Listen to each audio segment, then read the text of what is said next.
আসসালামু আলাইকুম বন্ধুরা। আজকে আমি যে জায়গাটায় দাঁড়ায় আছি এটা হচ্ছে একটি আনারসের বাগান।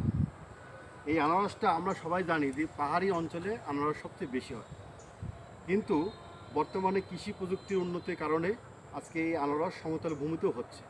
এই জাতটার নাম হচ্ছে MD2 নামে এই আনারসটার জাতের নাম MD2। এই জাতটা এই সমতল ভূমিতে লাগানোর চেষ্টা করা হয়েছে এবং ফলনও ভালো।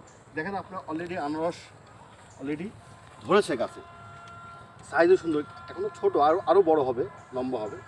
গাছগুলো কত সুন্দর দেখেন হয়েছে, অনেক বড় বড়, সমতল ভূমিতেই কিন্তু অনেক সুন্দর, অনেক বড়। তো এই আনারস যখন বড় হবে খুব মিষ্টি এবং খুবই সুস্বাদু। তো সমতল ভূমিতেও আমরা এই আনারস চাষ করতে পারি। আপনারা যাদের যারা জমি জায়গা আছে, কৃষক ভাই বন্ধুদেরকে বলছি, যারা আনারস চাষ করতে চান তারা এই MD2 নামের যে জাতটা আছে এই আনারস জাতটা আপনারা লাগাতে পারেন। এর ফলনও ভালো, খুব মিষ্টি।